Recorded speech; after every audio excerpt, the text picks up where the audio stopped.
Hi everyone, in this video let us learn how to restrict a cell to accept only a particular type of data. Now here in this column, as you can see, contact numbers are to be inserted in front of each and every client. Here in this column, currently the setting is general, so I can write here alphabets or numbers or alphabets and numbers. Everything is being accepted here in these cells. I need to restrict these cells to accept only a 10-digit mobile number, rather accepting any alphabets or special characters or alphanumeric characters, and less than 10 numbers should not be accepted. More than 10 numbers should also not be accepted.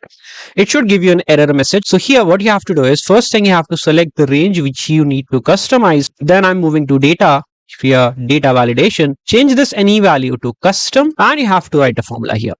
As the formula consists of more than one functions, you have to use an operator, that is AND. Bracket open. The first function is number, bracket open. You have to give the cell number.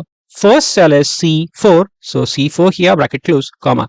Second function is the length of string, that is the number of characters which you need to allow. LEN is the function for it. Bracket open. Cell number C4, bracket close, is equal to 10, that is the length here, and bracket close. Now the error which you should get if mobile number is incorrectly typed or any other data is typed, you have to move to error tab, give the title, enter the mobile number only, and the message you can customize here, please enter 10-digit mobile number only, and click OK. Now if I try to write any alphabets, it gives you the error which you have customized. Similarly, if I type any numbers which are less than 10, again the error, but if I give here 10 values, it accepts. So hope it helps. Thank you everyone.